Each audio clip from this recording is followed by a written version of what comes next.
Motion with constant velocity या uniform motion. तो कई बार ये वर्ड यूज किया जाता है यूनिफॉर्म मोशन।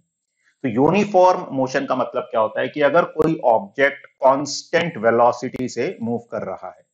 ऑलरेडी हमने कांस्टेंट वेलोसिटी को समझा था कि कांस्टेंट वेलोसिटी का मतलब होता है कि मैग्नीट्यूड भी कांस्टेंट रहता है और डायरेक्शन भी कांस्टेंट रहती है। और ऐसे केस में जो मोशन होगा वो स्ट्रेट लाइन में एक ही डायरेक्शन में होगा।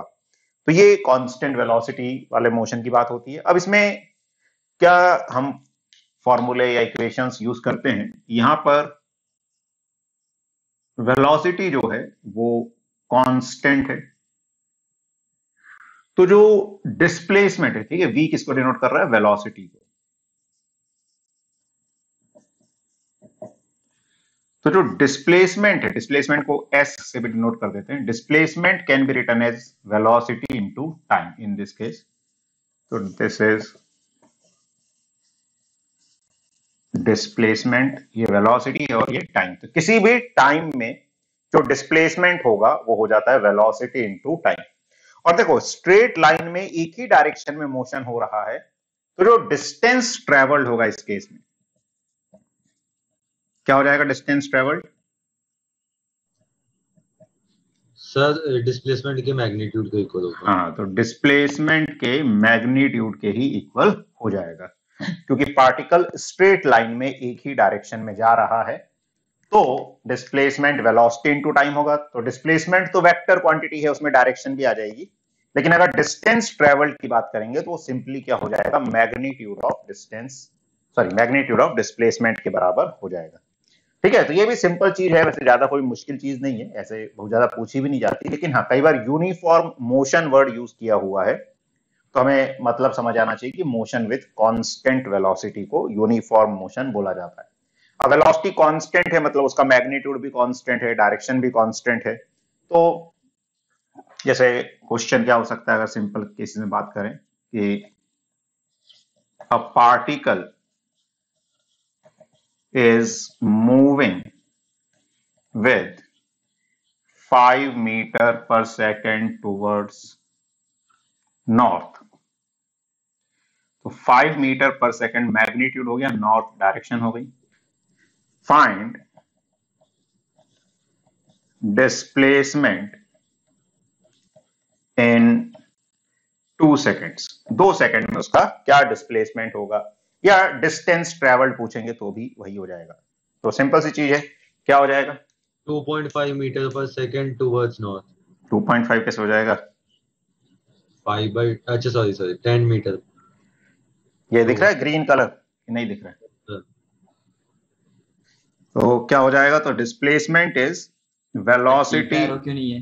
क्या एरो क्यों नहीं है? क्या बोल रहे हो? टी पे एरो क्यों नहीं है? टी वेक्टर क्वांटिटी नहीं है ना, T is a scalar quantity. ये एरो डिनोट करता है वेक्टर को। तो displacement is a vector quantity, velocity is a vector quantity, time is a scalar quantity. तो वेक्टर क्वांटिटी पे हम ऐसे एरो लगाते हैं, ये वेक्टर को रिप्रेजेंट करने का तरीका होता है। ठीक है, तो बाकी वन डायमेंशनल में हम डायरेक्टली ऐसे भी लिख देते हैं, displacement is velocity into time. लेकिन 2 डायमेंशन 3 डायमेंशन में वेक्टर फॉर्म का यूज करना पड़ता है। सर बट वेक्टर फॉर्म में ही लिखना चाहिए ना? हाँ देखो, वेक्टर फॉर्म में लिखना चाहिए क्योंकि ये जनरलाइज चीज है। हम भले वन डायमेंशनल मोशन की बात कर रहे हैं, मगर यही कॉन्सेप्ट 2 डायमेंशनल 3 डायमेंशनल सभी में लगेंगे। तो हमें तो उसी फॉर्म में याद रखना है कि हमें उसको हर जगह याद लगा सके। ऐसा नहीं कि हम अलग अलग पढ़ेंगे बाद में भी यही चीज होगी, बस उसमें हम वेक्टर फॉर्म को बीच में ले आएंगे, आई कैप जे कैप वाली टर्म्स आ जाएंगी। तो अभी वन डायमेंशनल मोशन में ज्यादा मैं वेक्टर्स की बात इसलिए नहीं कर रहा कि कुछ स्टूडेंट्स लेट से ज्वाइन किए थे, उन्होंने वेक्टर वाला पार्ट अभी किया नहीं है, तो वो भी धीरे धीरे कवर कर ले। तो डिफरेंशिएशन, इंटीग्रेशन, वेक्टर्स, ये वाला पार्ट थोड़ा जल्दी से रिवाइज कर लें, ठीक है, कवर कर लें। और उसकी फिर एक मैं शॉर्ट में एक क्लास भी ले लूंगा, जिसमें कोई डाउट होगा या कंफ्यूजन होगा वो क्लियर कर देंगे। लेकिन मीनवाइल उसको कवर कर लो आप लोग। तो हाँ सर यूनिफॉर्म मोशन जैसे सर हमने 9th में पढ़ा था कि कोई भी अगर पार्टिकल की यूनिफॉर्म स्पीड होती तो वो equal distances in equal interval of time में तो यूनिफॉर्म मोशन होता। बट सर इधर यूनिफॉर्म मोशन को डिफाइन करने के लिए तो वेलोसिटी यूज कर, बट स्पीड को भी यूज कर सकते हैं? नहीं, स्पीड को नहीं कर सकते। ठीक है, uniform motion means constant velocity. Okay sir. Okay, तो displacement is velocity into time होता है। तो वेलोसिटी कितनी हो गई यहाँ पे 5, टाइम कितना हो गया 2, तो ये आ गया 10 मीटर। अगर मैं सिर्फ 10 मीटर बोल रहा हूं तो ये डिस्टेंस ट्रेवल्ड भी हो जाएगा, और अगर टुवर्ड्स नॉर्थ, वेलोसिटी नॉर्थ की तरफ है तो डिस्प्लेसमेंट भी नॉर्थ की तरफ होगा। तो अगर मैं वेक्टर फॉर्म में बात करूं तो आंसर आ जाएगा 10 metre towards north, that is the displacement. तो ये डिस्प्लेसमेंट है, और सिर्फ 10 मीटर बोलेंगे तो वो डिस्टेंस ट्रेवल्ड आ जाएगा। ठीक है, क्लियर है ये? अब हम बात करते हैं मोशन विथ कांस्टेंट स्पीड। ये भी ऑलरेडी हमने लास्ट क्लास में डिस्कस किया ही था। तो अगर वेलोसिटी कांस्टेंट होती है तो क्या हो रहा है, मैग्नीट्यूड भी कांस्टेंट है, डायरेक्शन भी कांस्टेंट है। अगर सिर्फ हम वेलोसिटी के मैग्नीट्यूड की बात करते हैं, इंस्टेंटेनियस वेलोसिटी का मैग्नीट्यूड क्या होता है, स्पीड। तो अगर स्पीड कांस्टेंट है तो डायरेक्शन बदल सकती है उसमें। ठीक है, स्पीड कांस्टेंट है मतलब मैग्नीट्यूड कांस्टेंट है सिर्फ, तो इसमें क्या होगा, डिस्टेंस इक्वल होगा। एक मिनट रुक जाओ सर, आपकी आवाज कट रही है सर। हाँ, एक मिनट। Yes sir.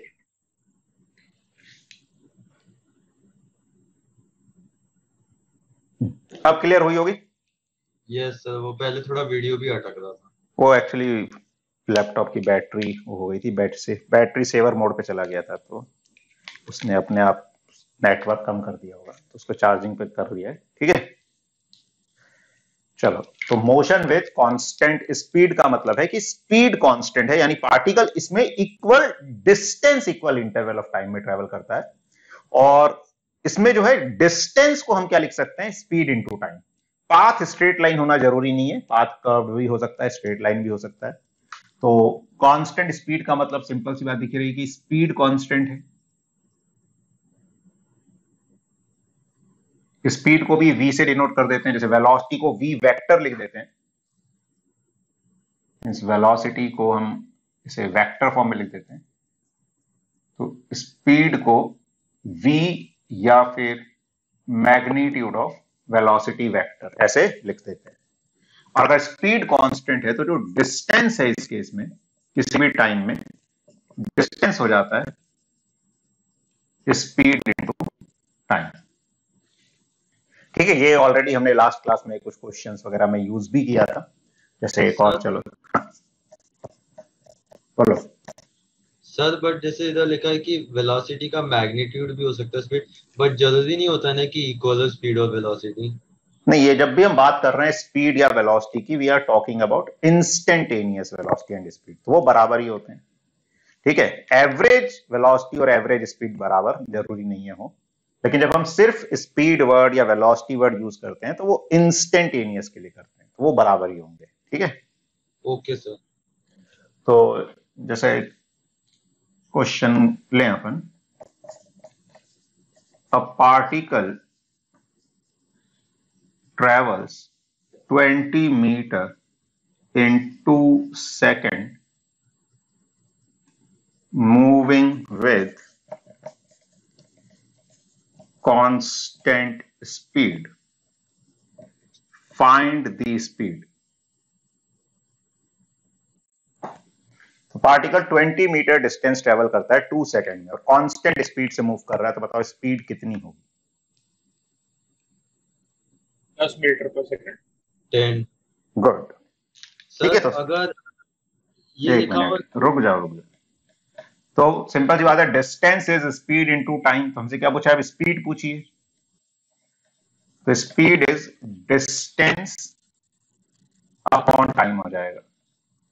तो डिस्टेंस है 20 मीटर, टाइम है 2 सेकंड। अच्छा, कई बार कुछ कंफ्यूजन हो तो यूनिट भी देख सकते हो, कि जैसे अगर मैं कुछ मल्टीप्लाई कर दूं बाई चांस, तो यूनिट मीटर सेकंड आ जाएगी, जबकि स्पीड या वेलोसिटी की यूनिट मीटर पर सेकंड होती है। ये आंसर आ जाएगा 10 मीटर पर सेकंड। ठीक है, हाँ अब बोलो क्या बोल रहे थे? सर अगर जैसे इस पे वेरिएबल स्पीड लिखी होगी तो एवरेज स्पीड निकल जाएगी 20/2 से। वेरिएबल, हाँ, तो फिर एवरेज स्पीड क्या होती है, total distance upon total time. तो अगर सिंपल, अगर देखो कांस्टेंट स्पीड नहीं भी दिया और बाई चांस स्पीड पूछी है तो हम आंसर ऐसे ही निकालेंगे, उस केस में वो एवरेज स्पीड हो जाएगी। ठीक है, और एवरेज भी पूछ सकते हैं कि भाई ऑन एन एवरेज स्पीड क्या होगी, तो एवरेज स्पीड की डेफिनेशन ये होती है डिस्टेंस अपॉन टाइम। तो कब कांस्टेंट का मतलब क्या है कि ये थ्रू आउट द पाथ यही स्पीड रही होगी। एवरेज का मतलब ये है कि वो उससे कम ज्यादा भी हुई होगी, लेकिन ऑन एन एवरेज उतनी स्पीड से पार्टिकल मूव किया है। और सर ये क्या कहते हैं, कांस्टेंट स्पीड पे एवरेज स्पीड और एवरेज स्पीड और इंस्टेंटेनियस स्पीड बराबर होता है ना? हाँ, अगर स्पीड कांस्टेंट है तो वही एवरेज स्पीड होगी, वही इंस्टेंटेनियस होगी। और सेम वेलोसिटी के लिए भी है, अगर वेलोसिटी कांस्टेंट है तो वही किसी भी इंटरवल में एवरेज वेलोसिटी भी होगी और किसी इंस्टेंट पे इंस्टेंटेनियस वेलोसिटी भी होगी। Average and instantaneous acceleration. तो अब हम एक नई टर्म की बात कर रहे हैं, एक्सीलरेशन। ऑलरेडी वही सुना हुआ है, आप लोगों ने पढ़ा हुआ है, लेकिन जनरली एक्सीलरेशन में भी हम दो चीजों की बात करते हैं, एक एवरेज एक्सीलरेशन एंड एक इंस्टेंटेनियस एक्सीलरेशन। तो एवरेज जैसा कि हम जानते हैं एक इंटरवल में निकाला जाता है, ठीक है। तो एक्सीलरेशन भी जरूरी नहीं है कांस्टेंट हो, बदल सकता है। तो अगर कोई चीज बदल रही है तो जनरली हम क्या करते हैं, किसी इंटरवल में उसकी एवरेज की बात करते हैं, और या फिर हम हर इंस्टेंट पे अलग अलग बताना पड़ेगा कि भाई इस इंस्टेंट पे ये है, इस इंस्टेंट पे ये है, तो वो इंस्टेंटेनियस एक्सीलरेशन हो जाता है। तो अब इसको कैसे डिफाइन किया जाता है, तो पहले हम बात करते हैं एवरेज एक्सीलरेशन की। v minus u by T. Average acceleration, तो एक्सीलरेशन का सिंबल ए होता है।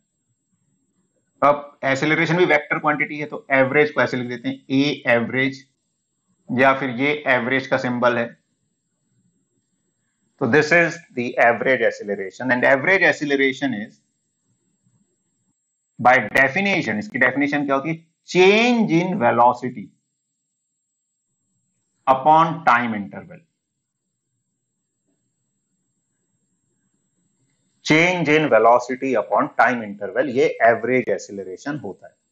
चेंज इन वेलोसिटी का मतलब क्या हो गया, delta v upon change in time, या time interval is delta t. तो change in velocity, velocity vector quantity है, और फाइनाइट चेंज को डेल्टा नोटेशन से रिप्रेजेंट करते हैं। तो डेल्टा वी का मतलब change in velocity, and delta t मतलब time interval. This can also be written as change in velocity means v final minus v initial, and delta t मतलब t final minus t initial. This is the average acceleration. अब देखो, velocity एक vector quantity है, और vector quantity का addition और subtraction वो भी वेक्टर ही होगा। तो चेंज इन वेलोसिटी भी एक वेक्टर क्वांटिटी है, और टाइम स्केलर क्वांटिटी है, तो उसका चेंज डिफरेंस भी स्केलर ही होगा। तो वेक्टर डिवाइडेड बाय स्केलर क्या होता है, एक वेक्टर ही होता है। यानी कि एवरेज एक्सीलरेशन एक वेक्टर क्वांटिटी होगी, और उसकी डायरेक्शन कहां होगी, चेंज इन वेलोसिटी की डायरेक्शन में, क्योंकि वो उसके बराबर आ रहा है चेंज इन वेलोसिटी। ये टर्म तो एक स्केलर है, पॉजिटिव स्केलर, तो पॉजिटिव स्केलर से डायरेक्शन में कोई फर्क नहीं पड़ता है, ठीक है। तो अब इसके बारे में कुछ चीजें हम लिख लेते हैं। तो इट इज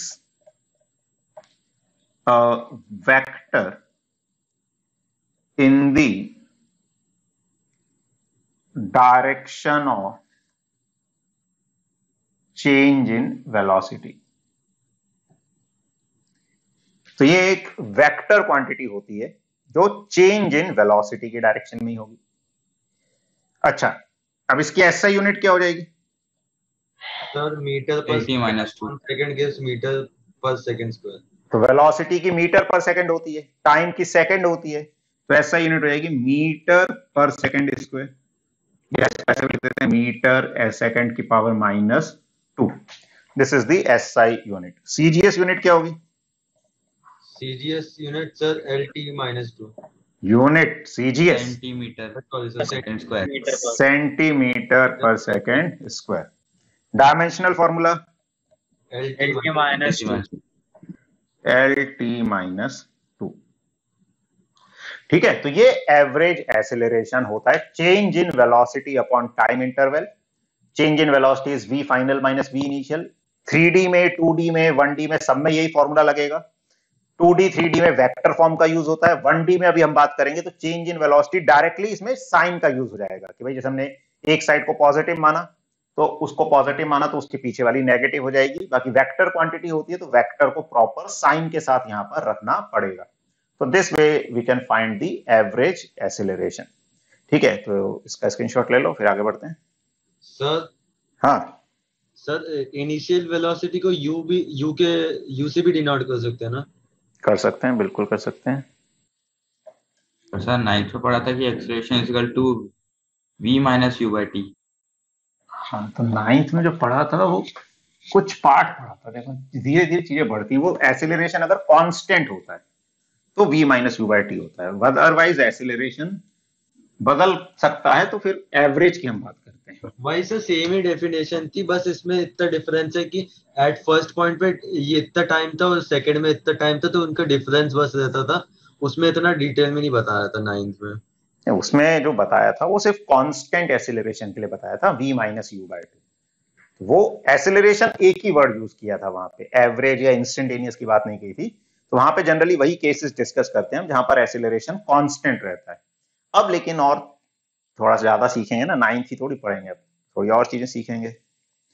तो एवरेज एक्सीलरेशन मतलब एक्सीलरेशन थ्रू आउट एक जैसा है ऐसी जरूरत नहीं है, अलग अलग इंस्टेंट पे अलग अलग एक्सीलरेशन भी हो सकता है। तो भी अगर हमें एक एक्सीलरेशन की बात करनी है पूरे मोशन के लिए, वो एवरेज एक्सीलरेशन कहलाता है। और उसको हम ऐसे डिफाइन करते हैं जैसे अभी हमने किया, change in velocity upon time interval. ठीक है, और फिर अब हम बात कर रहे हैं इंस्टेंटेनियस एक्सीलरेशन की। तो अब इंस्टेंटेनियस नाम से ही समझ आ रहा है कि एक इंस्टेंट पे, कि उस वक्त जब हम बात कर रहे हैं क्या एक्सेलरेशन होगा। तो जब भी हम इंस्टेंटेनियस रेट ऑफ चेंज की बात करते हैं तो वहां पे डेरिवेटिव आ जाता है, सीधी सी बात है। एवरेज रेट हमने पहले भी देखा था, क्या होता है, delta y by delta x. Instantaneous rate of change जब डेल्टा एक्स जीरो को अप्रोच करेगा तो वो बन जाता है d y by d x. ऐसी एवरेज एक्सीलरेशन क्या है, delta v by delta t. Instantaneous acceleration उसमें जब डेल्टा टी जीरो को अप्रोच करेगा, मतलब बहुत छोटा हो जाएगा इंटरवल, तो वो इंस्टेंटेनियस कहलाता है। और छोटे इंटरवल को, चेंज को किससे डिनोट करते हैं, डी से।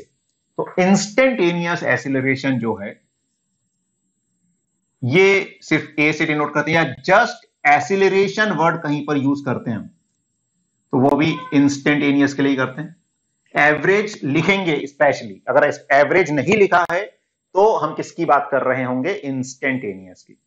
तो इंस्टेंटेनियस एक्सीलरेशन या एक्सीलरेशन क्या होता है, तो या पहले मैं इसको लिख दूं डेफिनेशन। इट इज द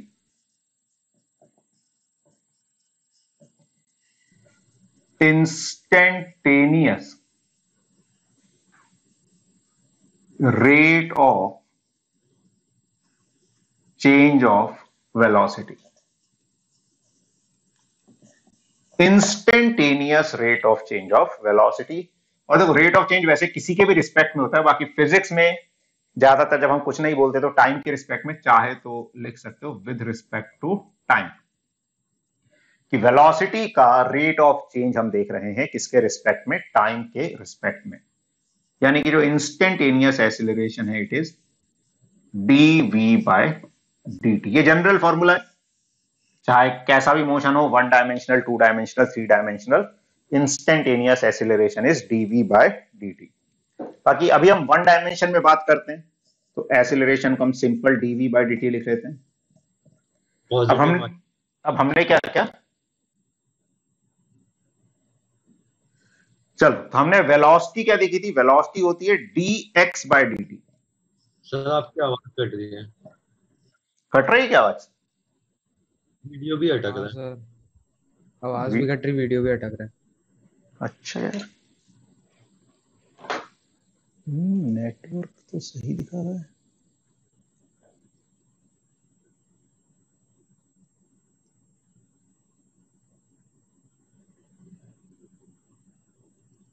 ठीक हो गया होगा, आपका नेट से ही आने लगा।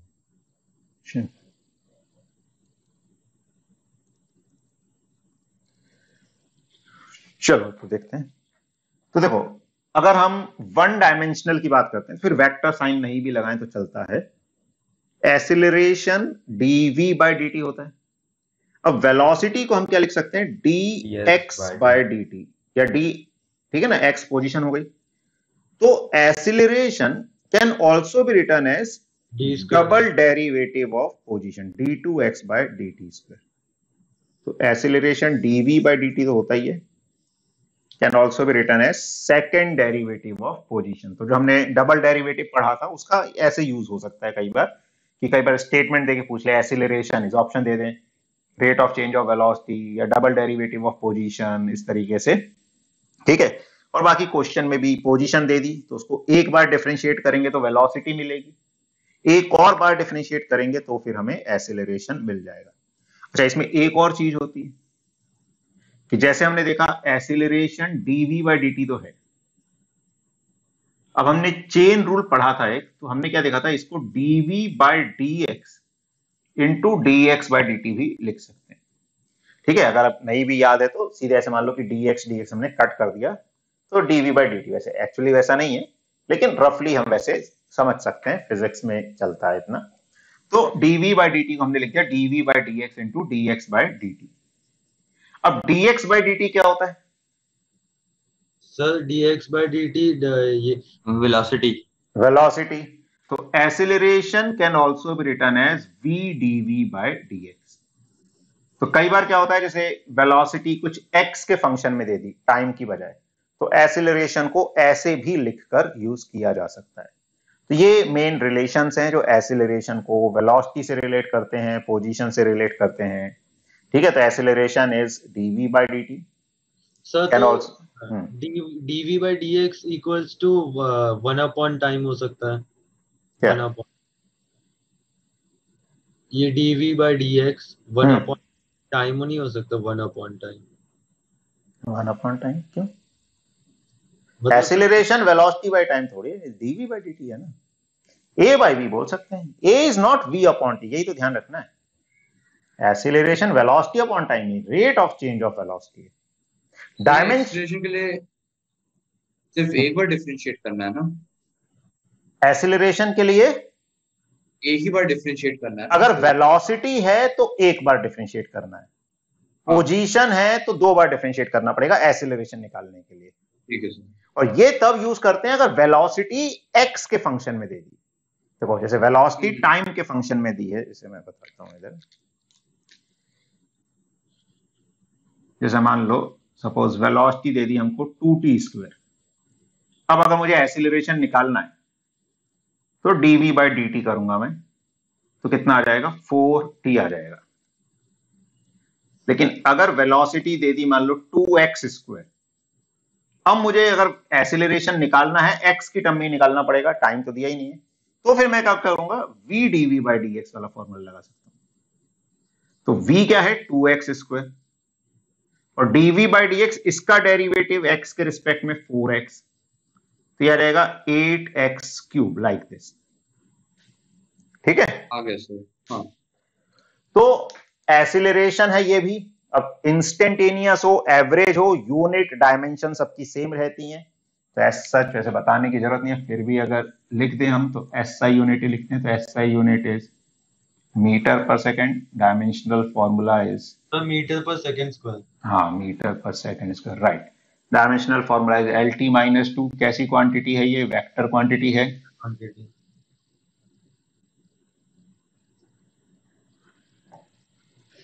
ठीक है, तो इस तरह से हम इसको एक्सीलरेशन को समझ सकते हैं, एवरेज एंड इंस्टेंटेनियस। क्लियर है? सर ये जो सेकंड एग्जांपल एक वापस से समझा दोगे, जो सेकंड एग्जांपल होता है? देखो इसमें वेलोसिटी 2x स्क्वायर दिया हुआ है, x का फंक्शन दिया है। अब हमसे अगर कोई एक्सीलरेशन पूछता है, इसमें ऑब्वियसली टाइम के फंक्शन में नहीं पूछेगा क्योंकि टाइम है ही नहीं यहां पर। तो acceleration as a function of x, तो हम ये वाला फॉर्मूला लगाएंगे तो थोड़ा ज्यादा कंफ्यूजन हो सकता है, मेहनत हो सकती है, तो हम ये वाला फॉर्मूला लगा सकते हैं। क्योंकि वेलोसिटी x का फंक्शन है तो मुझे ऐसा रिलेशन चाहिए जिसमें वेलोसिटी का डेरिवेटिव x के रिस्पेक्ट में आ रहा हो। तो ये वो एक्सप्रेशन है, acceleration is v dv by dx। तो v कितना है यहां पर 2x स्क्वायर, वो सब्स्टिट्यूट कर दिया directly, into dv by dx। तो 2x स्क्वायर का डेरिवेटिव आया 4x। तो इस तरह से ये आ गया acceleration as a function of x। जी सर। ठीक है, जी सर। चलो स्क्रीनशॉट ले लो फिर आगे बढ़ते हैं। मतलब से सर, ये ये फॉर्मूला से भी instant at an instant acceleration निकल सकता है। ये इंस्टेंट ही निकल रहा है, ये फॉर्मूला इंस्टेंट के लिए ही है। मतलब इसमें जैसे टाइम हमने सब्स्टिट्यूट कर दिया तो उस टाइम का एक्सेलरेशन आ जाएगा। जैसे टाइम 1 सेकंड पे कितना एक्सेलरेशन होगा 4, 2 सेकंड पे कितना होगा 8। ऐसे ये किसी पोजीशन पे पार्टिकल मूव कर रहा है, ओरिजिन पे कितना एक्सेलरेशन होगा 0, x इज इक्वल टू 1 पे कितना होगा 8, x इज इक्वल टू 2 पे कितना होगा 8 इंटू 8, इस तरह से। जी सर। अब हम एग्जाम्पल से समझते हैं कैसे, जो अभी हमने डेफिनेशंस पढ़ी, एवरेज एक्सीलरेशन, इंस्टेंटेनियस एक्सीलरेशन, इनको कैसे यूज कर सकते हैं। तो car is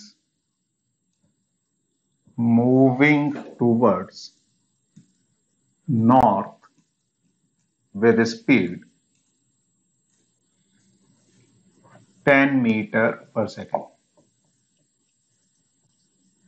After 5 seconds, its speed becomes 20 meter per second in the same direction.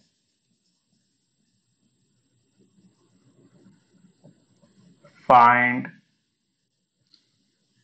average acceleration of the particle.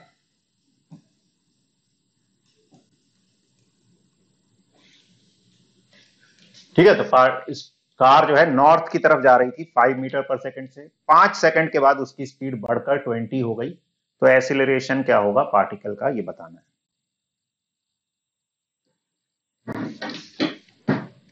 Sir तो सही है। सक्षम ने आंसर दिया है, सही है। सर इधर जैसे ये लिखा कि स्पीड 10 मीटर पर सेकेंड है, बट साथ साथ डायरेक्शन भी दी ना, तो वेलोसिटी बन गई मतलब। हाँ,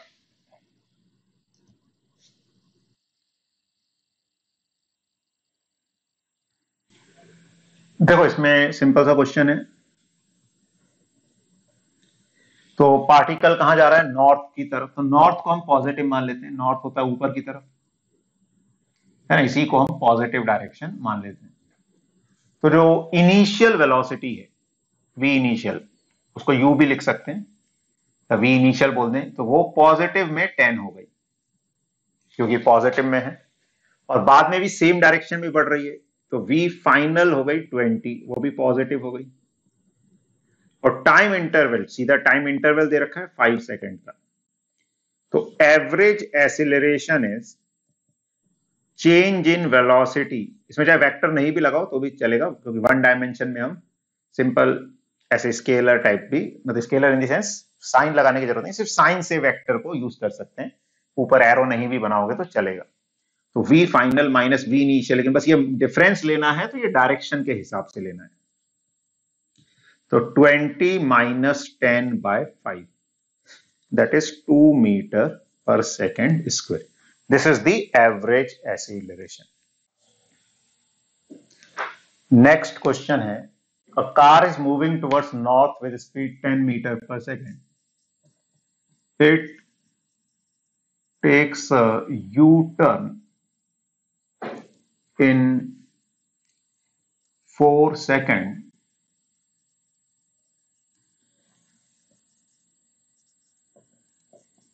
maintaining the same speed.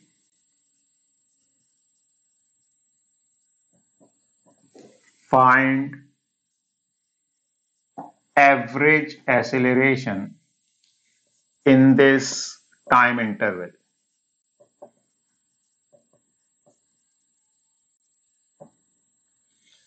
तो कार नॉर्थ की तरफ जा रही थी 10 मीटर पर सेकंड से, उसने यू टर्न लिया, तो यानी कि ऑपोजिट डायरेक्शन में आने लगी सेम स्पीड से, लेकिन 4 सेकंड लगे उसको उस टर्न में। तो इस 4 सेकंड में उसकी एवरेज एक्सीलरेशन क्या होगा।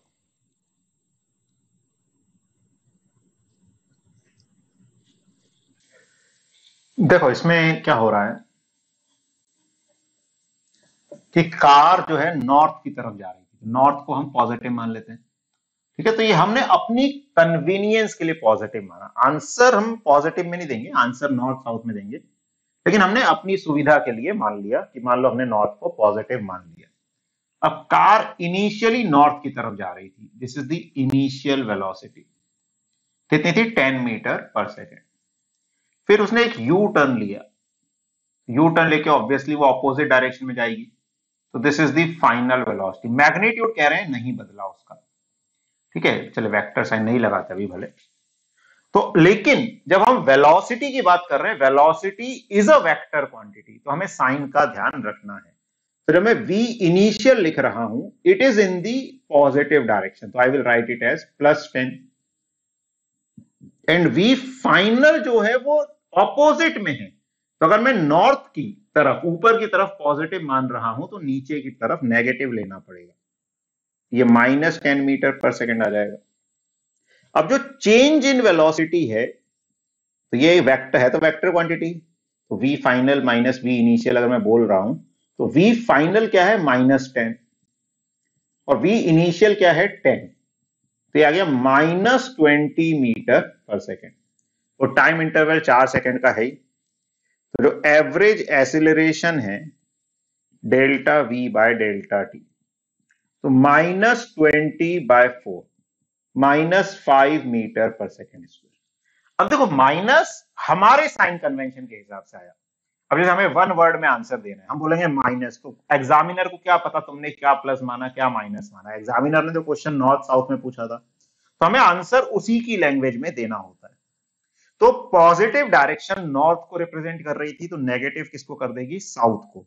लेकिन जब हम साउथ बोलेंगे तो फिर माइनस साइन लगा के नहीं बोलेंगे, तो हम आंसर क्या बोलेंगे, 5 metre per second square, this is the magnitude, and minus sign क्या शो कर रहा था, डायरेक्शन, तो towards south. So this is the change in acceleration, sir sorry change in acceleration, average acceleration. हाँ बोलो। सर अभी जैसे हमारा अगस्त को फिजिक्स का स्कूल में टेस्ट है, तो उसमें फिजिकल वर्ल्ड भी पूछेंगे, तो सर वो तो नीट में आता नहीं, ना जेई में आता, तो वैसे भी वो तो पढ़ने पढ़ लेना, उसमें है क्या, कुछ भी तो नहीं है। सर कुछ इंपॉर्टेंट पॉइंट्स ऐसे कुछ नहीं, फंडामेंटल फोर्सेस के बारे में है, वो वाला पार्ट थोड़ा सा पढ़ लेना अच्छे से, बाकी सब ऐसे, बाकी तो मतलब एज ए पढ़ा था आज फिजिकल, पढ़ा था, चैप्टर पढ़ा था, उसमें पता ही नहीं क्या करना सर, करना कुछ नहीं है उसको, कोई कॉन्सेप्ट ही नहीं, एज ए स्टोरी पढ़ना है। जैसे अपन मतलब एक्चुअली वो दिया हुआ है कि साइंस के प्रति इंटरेस्ट डेवलप हो, तो उसको वैसे ही पढ़ना है एज ए स्टोरी, यार क्या होता है उसमें, कुछ ऐसे याद करने वाला नहीं है, ठीक है, जस्ट चीजें एज ए स्टोरी पढ़ना है, जैसे हम स्टोरी पढ़ते हैं वैसे पढ़ना है। बाकी जो पढ़ने उसमें इंपॉर्टेंट पार्ट है शायद उसी चैप्टर में फंडामेंटल फोर्सेस के बारे में बता रखा है, 4 तरह के जो फोर्सेस होते हैं, जो लास्ट में, हाँ लास्ट में, वो वाला पार्ट थोड़ा सा है जो पूछा जा सकता है अगर एग्जाम में कोई पूछेगा तो, otherwise read it like a story, उससे और कुछ नहीं है, ठीक है। बाकी तो सब पूरी हिस्ट्री दी हुई है उसमें। हाँ तो वही पढ़ना है कि मतलब ठीक है कि क्या है, कैसे डेवलपमेंट हुआ चीजों का, वो एक इंटरेस्ट डेवलप करने की कोशिश की गई है, लेकिन ठीक है उतनी अच्छी कहानी लिखनी नहीं आई उनको, ठीक है ना, किसी कहानीकार से लिखवा लेते तो मजा आता है। वही सर थोड़ा ड्रामा भी डाल देते सर। हाँ चलो तुम लोग बन जाओ, तुम लोग लिख देना, उनको भेज देना दोबारा से रीस्ट्रक्चर करके अच्छे से लिख के थोड़ा। जी sir. Next question, position as a function of time is given as x is equal to t cube plus 2t square minus 4t plus 5 metre. Sir इस पे पोजीशन को डिस्प्लेसमेंट क्यों नहीं लगते सर, मतलब पोजीशन तो कोऑर्डिनेट्स होता है ना। हाँ तो कोऑर्डिनेट ये कि किसी टाइम पे पार्टिकल का ये कोऑर्डिनेट है। तो सर इनिशियल जो पोजीशन रहती है उसको 0 माना जाता है, इसमें अज्यूम किया। नहीं जरूरी नहीं है ना, इनिशियल t0 पे जो पोजीशन है वो इनिशियल पोजीशन है। हाँ मतलब ओरिजिन को 0 माना जाता है ना। हाँ ओरिजिन को 0 माना जाता है, x is equal to 0 is origin. तो पार्टिकल की पोजीशन बता रहा है कि इस तरह से उसकी पोजीशन बदल रही है टाइम के साथ। तो find first part velocity as a function of time, second acceleration as a function of time, third velocity and acceleration at t is equal to 2 seconds, and fourth average velocity and average acceleration between t is equal to 0 to t is equal to 2 second. ठीक है, position as a function of time दी हुई है, t cube plus 2t square minus 4t plus 5। Velocity बतानी है as a function of time, acceleration as a function of time. Velocity and acceleration दोनों की value 2 second पर क्या होगी, और एवरेज वेलोसिटी एवरेज एसिलरेशन 0 से 2 सेकंड के बीच में क्या होगा। इसको ट्राई करो और बताओ answer. Sir velocity in terms of time ना? हाँ, velocity in terms of time, इसका मतलब वेलोसिटी टाइम की टर्म्स में, एसिलरेशन टाइम की टर्म्स में। चलो तो एक बार देख लेते हैं। तो फर्स्ट में पूछा है velocity as a function of time, तो velocity is derivative of position, तो यह रहेगा 3t square plus 4t minus 4। Then second part में पूछा था acceleration as a function of time, तो this is derivative of velocity या डबल डेरिवेटिव ऑफ पोजीशन, कुछ भी बोल सकते हैं। तो वेलोसिटी ऑलरेडी हमने निकाली है, तो इसका डेरिवेटिव लेंगे, तो यह रहेगा 6t प्लस 4। अब थर्ड में पूछा है 2 सेकंड, एक इंस्टेंट दे रखा है कि उस इंस्टेंट पे क्या वेलोसिटी और एक्सीलरेशन होगा। ये इंस्टेंटेनियस वेलोसिटी और एक्सीलरेशन ही है, बस इसमें वैल्यू सब्स्टिट्यूट कर देंगे। तो at t is equal to 2 second, तो वेलोसिटी जो आएगी, तो 2 रख देंगे यहां पे, तो 3 इंटू 2 का स्क्वायर प्लस 4 इंटू 2 प्लस 4, तो 2 का स्क्वायर 4, 4 इंटू 3 12, 12 प्लस, सॉरी ये माइनस 4 है, 12 प्लस 8 20, 20 माइनस 4 इज 16। फिर एक्सीलरेशन, तो इसमें भी 2 रखेंगे t की जगह, तो 6 इंटू 2 प्लस 4, तो 6 इंटू 2 12, 12 प्लस 4 16। अच्छा, ये बाई चांस 16 आ रहा है, ऐसा मत समझ लेना कि हमेशा बराबर होगी ये, ठीक है। तो इस इंस्टेंट पे लकीली बराबर आ रही है, ठीक है। यही था मैंने भी, यही भेजा था तो सही था, मैंने कब गलत बोला इसको। तो फोर्थ में एवरेज वेलोसिटी, देखो यहां हम गड़बड़ कर देते हैं क्योंकि हम डेफिनेशन का ध्यान नहीं रखते।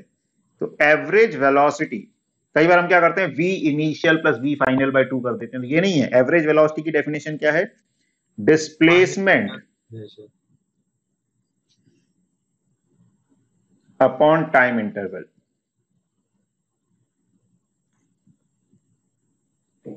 डिस्प्लेसमेंट का मतलब change in position upon time interval. Change in position का मतलब final position minus initial position. तो फाइनल कब, 2 सेकंड पे, इनिशियल कब, 0 सेकंड पे, अपॉन टाइम इंटरवल 2 सेकंड। तो हमें ये पोजीशन निकालनी पड़ेगी 2 सेकंड पे। तो 2 सेकंड पे इसकी अब पोजीशन निकालनी, कई बार हम वेलोसिटी रख देते हैं यहां पर, v delta v by delta t कर देते हैं, तो ये मतलब जल्दबाजी में मिस्टेक हो जाती है कॉमनली, जो ध्यान रखना है। तो 2 सेकंड पे पोजीशन कितनी, अब 2 का क्यूब 8, ये भी 2 का क्यूब ही हो गया एक तरीके से, 8 प्लस 8 16, 16 माइनस 8, फिर 8, 8 प्लस 5 13, तो ये आ गई 13, माइनस 0 सेकंड पे 0 रखोगे इसमें, तो बचेगा सिर्फ 5 upon 2। 13 minus 5 is 8, 8 by 2 is 4, तो 4 metre per second. This is the average velocity in 0 to 2 second. यह है समझ? Yes sir. अब ऐसे ही एवरेज एक्सीलरेशन भी डेफिनेशन से निकलेगा। एवरेज एक्सीलरेशन क्या होता है, change in velocity upon time interval. तो velocity at 2 second minus velocity at 0 second upon time interval which is 2 second. अब वेलोसिटी 2 सेकेंड की हमने निकाल रखी थी, हम उसका यूज कर सकते हैं, वो था 16। अब 0 पे 0 नहीं है, कई बार हम क्या करते हैं 0 पे बिना सोचे समझे हर चीज को 0 बना देते हैं। ऐसा नहीं, जैसे यहां पोजीशन भी 0 नहीं थी, ऐसा नहीं, कभी हो भी सकती है, लेकिन कैलकुलेट करनी है, बिना सोचे समझे 0 नहीं कर देना है। अब वेलोसिटी का ये फंक्शन आया था, इसमें 0 रखोगे तो कितना आएगा, -4। तो माइनस को माइनस के साथ ही रखना है, तो माइनस ऑफ -4 अपॉन 2। तो minus of minus is plus, तो 16 प्लस 4 हो गया 20, 20 बाय 2 इज 10, तो 10 metre per second square. This is the average acceleration. Sir एक हाँ डाउट। बोलो। वैसे अगर टाइम नहीं पास हुआ तो वेलोसिटी मतलब कैसे होगी? मतलब 0 सेकंड में तो हमेशा वेलोसिटी 0 ही होनी चाहिए ना, क्यों? क्योंकि मोशन तो सर तभी होता है जब टाइम होता है। टाइम भाई जीरो मतलब जब मोशन शुरू हो रहा है, अपन ने मैं एक बॉल को मारा, शॉट मारा, तो बॉल की वेलोसिटी जीरो है क्या?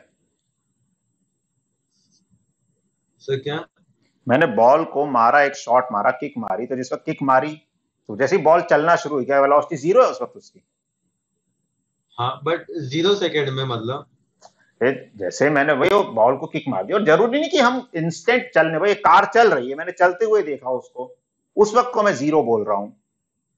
मैं किसी चीज को फेंक रहा हूं, जब मैंने फेंक दिया, तो जब मैंने फेंका तो उसकी वेलोसिटी जीरो थोड़ी है, मैं उसकी बात कर रहा हूं, मैंने फेंक दिया उसको, उस इंस्टेंट को जीरो बोल रहा हूं जब वो मेरे हाथ से छूट चुकी है। तो मेरे हाथ से छूट चुकी है तो ऊपर जा रही है वो, तो उसकी वेलोसिटी जीरो थोड़ी है उस वक्त।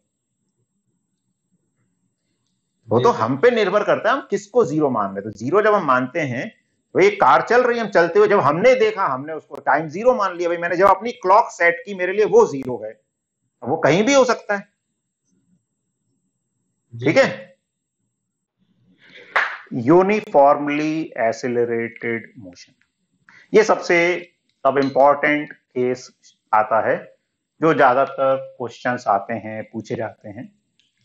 यूनिफॉर्मली एसिलरेटेड मोशन, पहले हमने बात की थी यूनिफॉर्म मोशन। तो यूनिफॉर्म मोशन का मतलब है जिसमें वेलोसिटी कांस्टेंट रहती है थ्रू आउट द मोशन। अब ये यूनिफॉर्म मोशन नहीं है, यूनिफॉर्मली एसिलरेटेड मोशन, ये वो मोशन है जिसमें एसिलरेशन कांस्टेंट रहता है थ्रू आउट द मोशन, तो उसको यूनिफॉर्मली एसिलरेटेड मोशन बोला जाता है। तो acceleration remains constant throughout the motion। throughout the motion यहां पर एसिलरेशन कांस्टेंट रहता है। ठीक है, तो ऐसे मोशन को यूनिफॉर्मली एसिलरेटेड मोशन बोला जाता है। अब देखो, वेक्टर क्वांटिटी है एसिलरेशन, और किसी वेक्टर क्वांटिटी के कांस्टेंट होने का यह मतलब है कि उसका मैग्नीट्यूड भी कांस्टेंट रहता है और उसकी डायरेक्शन भी कांस्टेंट रहती है। Both the things are constant. तो यूनिफॉर्मली एसिलरेटेड मोशन जिसमें एसिलरेशन कांस्टेंट रहता है। ठीक है, और इससे रिलेटेड ही ज्यादातर चीजें हमसे पूछी जाती हैं या क्वेश्चंस होते हैं, और आगे हम कुछ इक्वेशंस डिराइव करते हैं, लिखते हैं, याद रखते हैं। लेकिन वो इक्वेशंस तभी एप्लीकेबल होती हैं जब एसिलरेशन कांस्टेंट होता है, और उनको बोला जाता है इक्वेशंस ऑफ मोशन। वो भी आपने पहले पढ़ी होंगी 9th क्लास में, इक्वेशंस ऑफ मोशन, याद है? हाँ सर। बताओ। v equals to u plus at। चलो, एक सक्षम ने बता दी, v is equal to u plus at. S कोई और equals to बताओ। UT plus half AT square। ठीक है, एक चिराग ने बता दी, s is equal to u t plus half a t square. और कोई? एक और पढ़ी होगी, थर्ड वाली याद नहीं आ रही सर। याद नहीं आ रही? किसी को भी नहीं आ रही? यही दोनों याद थी सर। v स्क्वायर की टर्म्स में होती है।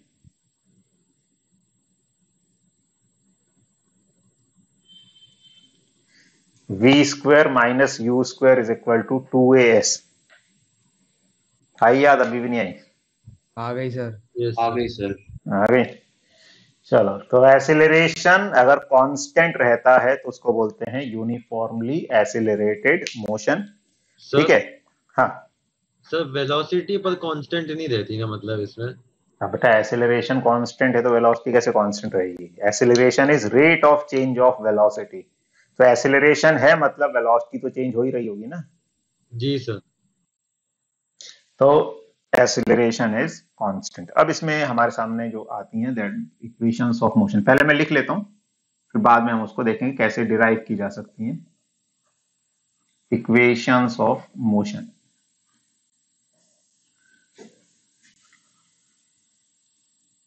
applicable only if acceleration is constant। ये तभी एप्लीकेबल है जब एसिलरेशन कांस्टेंट है। बाकी हम लगाते लगाते इतने आदी हो जाते हैं, कई बार उसको हर जगह लगा देते हैं। तो ये बस एक ध्यान रखना है। तो 9th तक तो इसकी जरूरत नहीं पड़ती थी, लेकिन अब 11th में ऐसी भी चीजें आ सकती हैं जहां पर एक्सीलरेशन कांस्टेंट ना हो, तो हम इक्वेशंस ऑफ मोशन नहीं लगा पाते। तो इसमें पहली जो इक्वेशन है v is equal to u plus a t. अच्छा, इसमें u क्या होता है? u is initial velocity. Initial मतलब टाइम 0 पर जो वेलोसिटी है वो। v क्या होता है? Final velocity. फाइनल वेलोसिटी या वेलोसिटी एट टाइम t। अच्छा, इसमें हम क्या कर रहे हैं? इनिशियल टाइम को 0 मान रहे हैं। एक्चुअली ये टाइम इंटरवल होता है, तो हम क्या कर रहे हैं? इनिशियल टाइम को 0 मान रहे हैं, तो जो फाइनल टाइम t है वही टाइम इंटरवल हो जाएगा। ठीक है, तो u is initial velocity, v is velocity at time sir अभी जो आपने बोला एक बार रिपीट कर दोगे? इसमें हम क्या मान रहे हैं? इनिशियल टाइम को, t इनिशियल को हम 0 मान रहे हैं। ठीक है, इनिशियल टाइम जो है उसको 0 मान रहे हैं और फाइनल टाइम को t मान रहे हैं।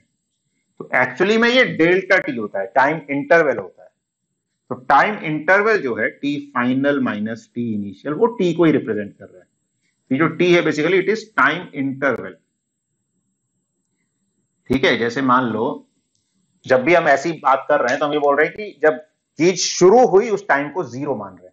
अब मान लो कोई बोल दे कि मैंने घड़ी में देखा, मेरी घड़ी में 5 बज रहे थे और उस वक्त गाड़ी की स्पीड थी 10 मीटर पर सेकेंड। अब मेरी घड़ी में 5:10 हो गए, तो टाइम को तुम 5:10 नहीं रखोगे, 10 मिनट रखोगे, जो इंटरवल हुआ वहां पे पास।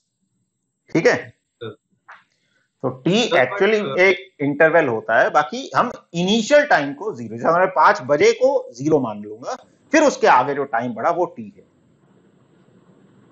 जी सर, ये मतलब सर जो क्लॉक की टाइमिंग्स रहती है उस पे यूजफुल रहता है ना? क्लॉक ने कभी भी, मतलब जैसे कोई बोल दिया कि टाइमिंग जैसे दे दिया कि 5 सेकंड पे स्पीड थी 2 मीटर पर सेकंड, अब बताओ 15 सेकंड पे क्या होगी? फिर टाइम को 15 नहीं रखना है, उसको इंटरवल है वो 15 में से इनिशियल टाइम अगर 0 नहीं है तो उसको माइनस कर देंगे अपन। ठीक है, तो एक्चुअली में जो टाइम होता है वो t final minus t initial होता है। तो मोस्ट ऑफ द टाइम, मतलब 99% टाइम्स तो वो इनिशियल टाइम 0 ही होता है, लेकिन बाई चांस कहीं पे क्वेश्चन में ही ऐसा दे दिया तो फिर इसको रट नहीं लेना कि टाइम हमने रख दिया, कि भैया जो हमको टाइम बोला है वो टाइम रख दिया हमने। तो जनरली तो वही टाइम होगा, अगर कुछ नहीं मेंशन किया तो इनिशियल टाइम 0 ही है। लेकिन अगर इनिशियल टाइम को कुछ मेंशन किया हुआ है 0 के अलावा, तो this t is not time, it is time interval. ठीक है, जी सर। ये हो गई एक इक्वेशन। दूसरी equation s is equal to ut plus half at square. इसमें s क्या होता है? सर डिस्प्लेसमेंट होता है, ध्यान रखना, डिस्टेंस नहीं होता, दिस इज डिस्प्लेसमेंट। और ये सारी वेक्टर इक्वेशंस होती हैं, इनमें सब चीजें प्रॉपर साइन के साथ रखी जाती हैं। ठीक है ना, these are vector equations. Sir ये स्केलर इक्वेशंस भी हो सकती है? स्केलर होंगे, अगर एक ही डायरेक्शन में मोशन होगा तो वेक्टर और स्केलर सेम हो जाता है। बाकी ये वेक्टर ही होती है, ध्यान रखना है मेन चीज। ठीक है, तो s is equal to ut plus half at square. अब हमने यही पढ़ा था, लेकिन इसमें और चीजें हम अभी यूज करेंगे। तो इसी में एक और इक्वेशन हम लिख लेते हैं, s इज इक्वल टू, इसे u को हम v माइनस at सब्सटीट्यूट करेंगे तो ये आ जाती है vt minus half at square. तो कई बार ये भी हमें हेल्प करती है, जहां पर हमें इनिशियल वेलोसिटी नहीं पता होता, टाइम t पर वेलोसिटी पता है या फाइनल वेलोसिटी पता है, तो डिस्प्लेसमेंट ऐसे भी निकाल सकते हैं, vt minus half at square. Then इन दोनों को ऐड कर दें तो s प्लस s 2s आ जाएगा।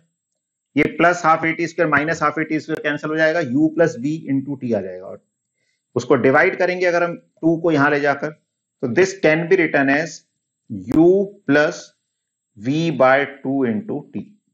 लेकिन ध्यान रखना, ये सारी इक्वेशंस तभी वैलिड हैं जब एक्सेलरेशन कांस्टेंट है। ठीक है, तो ये और कुछ इक्वेशंस यहां पर हैं जो हमें आगे याद रखनी है, क्योंकि ये हमें और हेल्प करती हैं कई बार क्वेश्चंस को आसानी से सॉल्व करने में। तो s is equal to ut plus half at square तो होता ही है, it can be written as vt minus half at square और u plus v by 2 into t. अच्छा, एक चीज हम यहां से और बोल सकते हैं कि ऐसे केस में जो एवरेज वेलोसिटी है,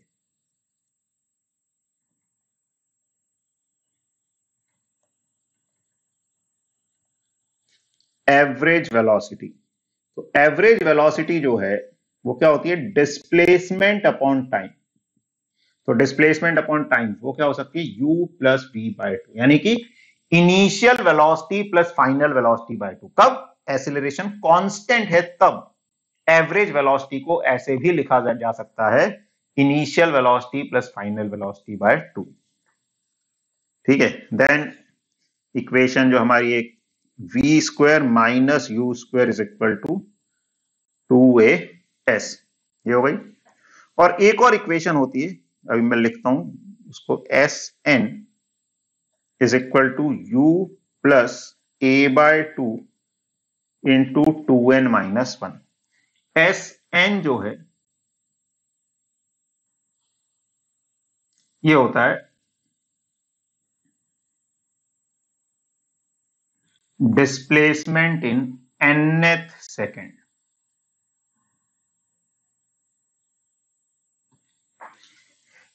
nth सेकंड का मतलब, जैसे ये s क्या देता है, टोटल डिस्प्लेसमेंट। जैसे मान लो मोशन शुरू हुआ t इज इक्वल टू 0 पे, t को हमने 5 रख दिया, तो 5 सेकंड्स में 0 से लेकर 5 सेकंड तक कितना डिस्प्लेसमेंट हुआ वो ये s हमें देता है।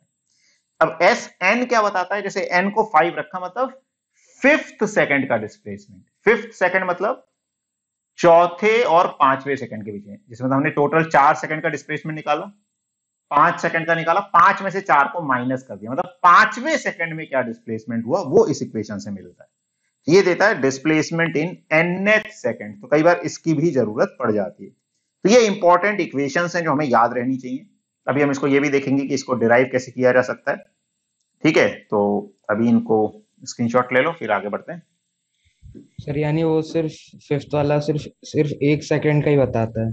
हाँ, 1 सेकंड, मतलब जैसे 9 रखा है n को, तो 9th सेकंड का डिस्प्लेसमेंट बता देगा, यानी 8 और 9 सेकंड के बीच में क्या डिस्प्लेसमेंट होगा। Okay sir. सर ये स्कूल के सब्जेक्टिव पेपर होते हैं उनमें आते हैं डेरिवेशन। हाँ, इसीलिए तो बता रहे हैं, नहीं तो बताने की जरूरत ही क्या है। और बाकी स्कूल वाले कराएंगे उस पर भी डिपेंड करता है, नहीं कराएंगे तो 11th में तो स्कूल के हिसाब से चलती हैं चीजें। मतलब सर बोर्ड एग्जाम में आता है क्या? नहीं, बोर्ड एग्जाम में तो 11 थोड़ी आता है। 12th में भी तो होती होगी ना सर डेरिवेशंस का? हाँ, 12th में डेरिवेशन आते हैं। ले लिया स्क्रीनशॉट। सर बट वैसे भी डेरिवेशंस आनी चाहिए ना, अगर अपन एग्जाम में अगर फॉर्मूला भूल गए तो डिराइव कर दिया। नहीं, डेरिवेशन आना चाहिए। कॉम्पिटिटिव एग्जाम में भी कई बार कोई नई चीज पूछ ली तो देखो, कॉन्सेप्ट्स, डेफिनेशंस और डेरिवेशंस कभी फेल नहीं होते। फॉर्मूला फेल हो सकता है ना, मतलब, लेकिन जो डेफिनेशन है, एवरेज वेलोसिटी है, डिस्प्लेसमेंट अपॉन टाइम, कोई भी क्वेश्चन दे दे, ये डेफिनेशन कभी फेल नहीं होगी। हाँ, कोई फॉर्मूला हमने डिराइव किया, हो सकता है वो किसी पर्टिकुलर केस के लिए आया, जैसे हमने ये देखा अभी एक्सेलरेशन कांस्टेंट के लिए आए। हमने देखा था 2v1v2 upon v1 plus v2 वो था जब आधा डिस्टेंस एक वेलोसिटी से हो रहा है, आधा दूसरे से। तो वो फॉर्मूले कुछ स्पेसिफिक केस के लिए हो सकते हैं, लेकिन डेफिनेशन या कॉन्सेप्ट हमेशा वैलिड रहते हैं। और ऐसी अगर डेरिवेशन पता हो तो उस डेरिवेशन से हम क्या, कोई नई चीज अगर पूछी जा रही है तो हम उसको निकाल सकते हैं कि हाँ यार, इसके लिए क्या एक्सप्रेशन बनना चाहिए, क्या फॉर्मूला बनना चाहिए। ठीक है जी। अब हम डेरिवेशंस की बात करते हैं यहां पर।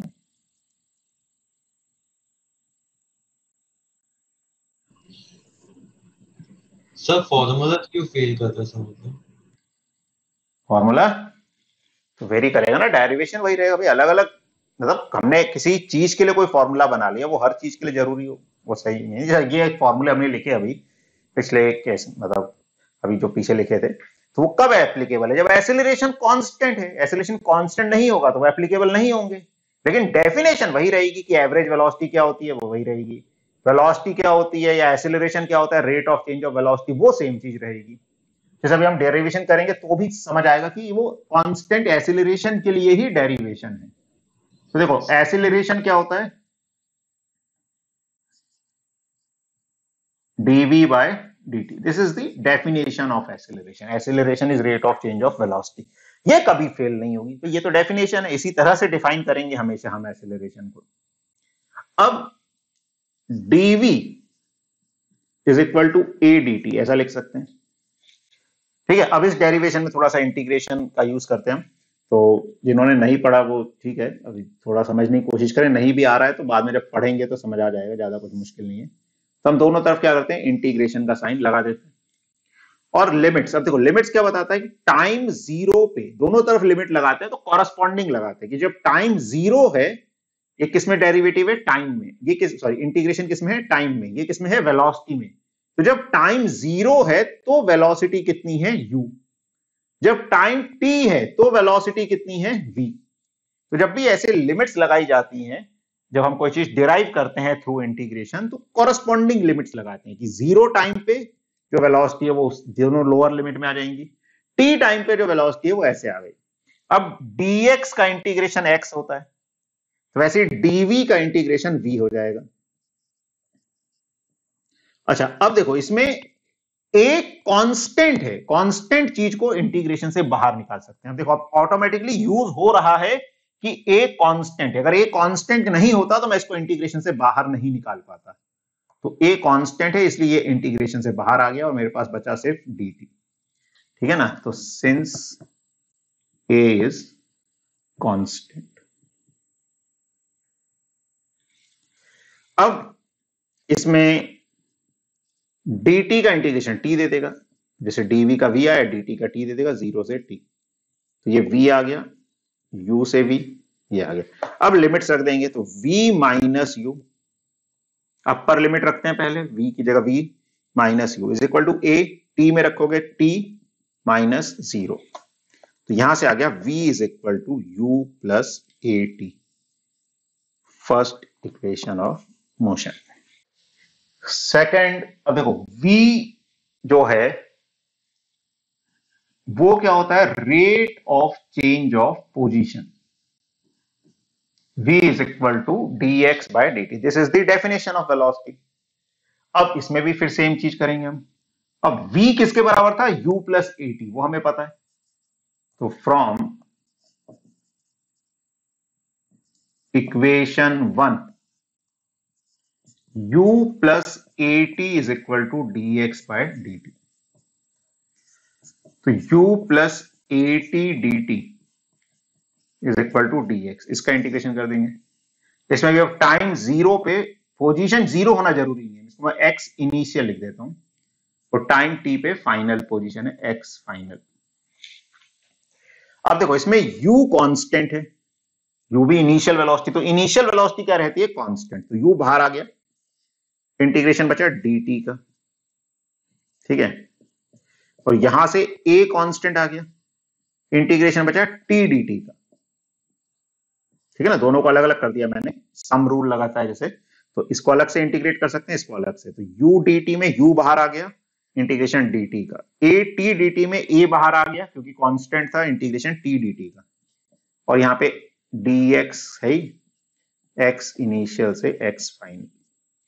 तो u कांस्टेंट, dt का इंटीग्रेशन t, लिमिट 0 से t।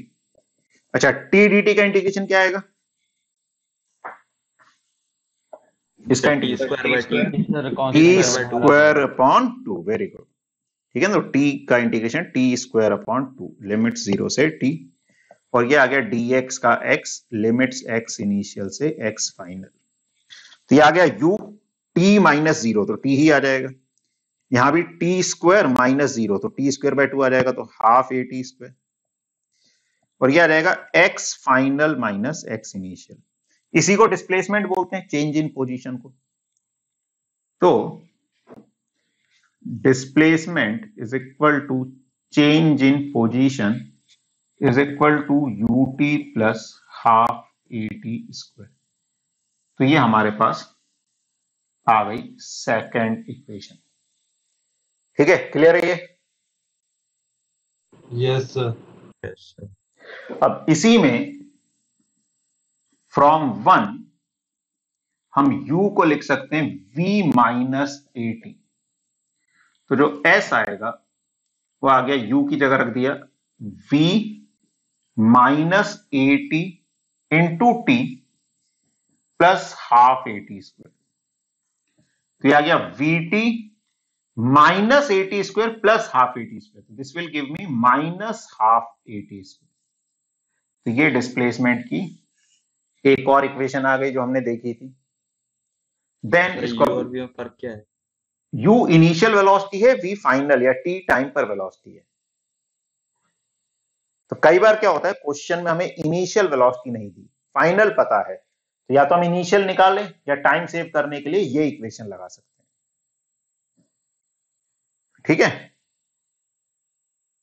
यस ठीक है ना। जैसे दे दी कि एक कार जा रही थी, ब्रेक लगाए और 10 सेकंड के बाद रुक गई। अब जा कितने से रही थी वो नहीं पता हमें, लेकिन बोला 10 सेकंड के बाद रुक गई और उसका रिटार्डेशन कांस्टेंट है। रिटार्डेशन इज एक्सीलरेशन का नेगेटिव होता है रिटार्डेशन। तो रुक गई मतलब फाइनल वेलोसिटी क्या होगी, 0। मुझे फाइनल पता है तो मैं यू निकालने की जरूरत ही नहीं है। अगर मुझे डिस्प्लेसमेंट पूछा है तो I can directly use this equation. तो ऐसे क्या होता है, ये टाइम सेव करने में हेल्प करती है। इक्वेशन तो जो 3 पढ़ी है हमने 9th में, उससे ही सब काम हो जाएगा, लेकिन टाइम कई बार उसमें ज्यादा लग जाता है, तो इसलिए हम कुछ एक्स्ट्रा इक्वेशंस बना लेते हैं जिससे टाइम हमारा सेव होता है। ठीक है, तो ये हो गया। अब इसमें ऐड करें हम सेकंड और थर्ड को, तो 2s हाफ एटी स्क्वायर और हाफ एटी स्क्वायर कट जाएगा, ut प्लस vt आ जाएगा। तो s is equal to u plus v by 2 into t. तो ये एक और इक्वेशन आ गई डिस्प्लेसमेंट की। ये हमने सारी साथ में लिखी थी, बाकी भी मैं इनको अलग अलग नाम दे देता हूं। ठीक है, क्लियर है ये? Yes sir. तो इसको ले लो स्क्रीनशॉट। ले लिया सर। ले लिया? सर एक मिनट। चलो ले लो। ले लिया। ठीक है, अब मैं इनको एक बार यहां लिख देता हूं। s is equal to ut plus half eighty स्क्वायर, इसको मैं सेकंड बोल दिया। s is equal to vt minus half eighty स्क्वायर, इसको हमने थर्ड बोल दिया। And s is equal to u plus v by 2 into t, इसको हमने फोर्थ बोल दिया।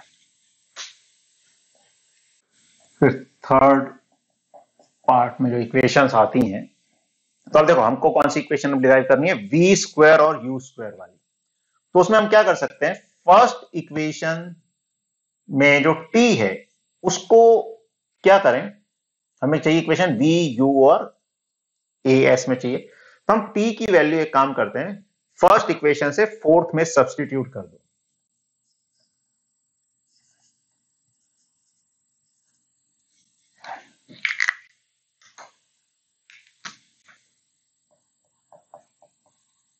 Substitute t from equation 4 in equation 1, या सॉरी इक्वेशन 1 से 4 में करते हैं, ज्यादा सही रहेगा। इक्वेशन बात एक ही, वैसे उससे भी कर सकते हैं, लेकिन ठीक है 1 से 4 में करोगे थोड़ा कंफर्टेबल रहेगा। तो substitute t from equation 1 in equation 4। तो s is equal to u plus v by 2 into t. अब इक्वेशन 1 से t देखोगे क्या आएगा, v minus u upon a के बराबर आएगा। ठीक है ना, t की वैल्यू यहां से निकालोगे v minus u upon a। अब इस 2a को मैं लेफ्ट साइड में ले जाता हूं, क्या आ गया 2as, और v plus u into v minus u को लिख सकते हैं v square minus u square. तो ये हमारे पास इक्वेशन आ गई, v square minus u square is equal to 2as। ठीक है, क्लियर है ये? Yes sir.